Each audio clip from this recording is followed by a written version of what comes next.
ನಮಸ್ಕಾರ ಪ್ರೇಕ್ಷಕರೇ, ನಮ್ಮ ಚಾನಲ್ಗೆ ಸ್ವಾಗತ. ಕರ್ನಾಟಕ ವಸತಿ ಶಿಕ್ಷಣ ಸಂಸ್ಥೆಗಳ ಸಂಘದ ವತಿಯಿಂದ ಪ್ರವೇಶವನ್ನು ಈಗಾಗಲೇ ತೆಗೆದುಕೊಳ್ಳಲಾಗಿತ್ತು. ಅದಕ್ಕೆ ಅಂತಿಮವಾದಂಥ ಒಂದು ಮೆರಿಟ್ ಪಟ್ಟಿಯನ್ನು ಕೂಡ ಬಿಡುಗಡೆ ಮಾಡಲಾಗಿದೆ. ಆದರೆ ಪ್ರಥಮ ಒಂದು ಅಡ್ಮಿಷನ್ ಪ್ರೋಸೆಸ್ಸನ್ನು ಇವಾಗಲೇ ಆರಂಭ ಮಾಡಬೇಕಿತ್ತು. ಅಕ್ಸೆಪ್ಟೆಡ್ ಈ ಒಂದು ವೀಕಲ್ಲಿ ಆಗಬೇಕಿತ್ತು. ಫಸ್ಟ್ ರೌಂಡ್ ಒಂದು ಇದು ಅಡ್ಮಿಷನ್ಸ್ ವಿಧಾನವನ್ನು ಆರಂಭ ಮಾಡಬೇಕಿತ್ತು ಈಗಾಗಲೇ. ಬಟ್ ಕಾರಣಾಂತರಗಳಿಂದ ಮಧ್ಯದಲ್ಲಿ ಇಲೆಕ್ಷನ್ಸ್ ಬಂದಿರುವಂಥ ಕಾರಣಗಳಿಂದ ಇದೊಂದು ಡಿಲೇ ಆಯಿತು. ಆದರೂ ಕೂಡ ಈ ವಾರದಲ್ಲಿ ಒಂದು ಅಕ್ಸೆಪ್ಟೆಡ್ ಡೇಟ್ ಒಂದು ಡೇಟನ್ನು ಕೊಡಬೇಕಂತ ಎಕ್ಸೆಪ್ಟೇಷನ್ ಮಾಡಲಾಗಿತ್ತು. ಬಟ್ ಯಾವುದೋ ಒಂದು ಬೇರೆ ಬೇರೆ ಕಾರಣಗಳಿಂದ ಇದನ್ನು ಡಿಲೇ ಮಾಡ್ತಾ ಇದ್ದಾರೆ ಕೆಇದವರು.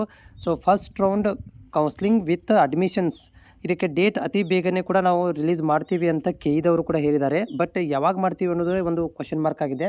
ಹಿಂದಿನ ವಾರದಲ್ಲಿ ಕೇಳಿದಾಗ ಅವರು ಈ ವಾರದಲ್ಲಿ ನಾವು ದಿನಾಂಕಗಳನ್ನು ನಿಗದಿ ಮಾಡ್ತೀವಿ, ಪ್ಲಸ್ ಸೆಲೆಕ್ಷನ್ನು ಕೂಡ ನಾವು ಪ್ರೊಸೆಸನ್ನು ಆರಂಭ ಮಾಡ್ತೀವಿ ಕೂಡ ಅಂತ ಹೇಳಿದರು. ಬಟ್ ಇನ್ನೂವರೆಗೂ ಕೂಡ ಅಪ್ಡೇಟ್ ಆಗಿಲ್ಲ.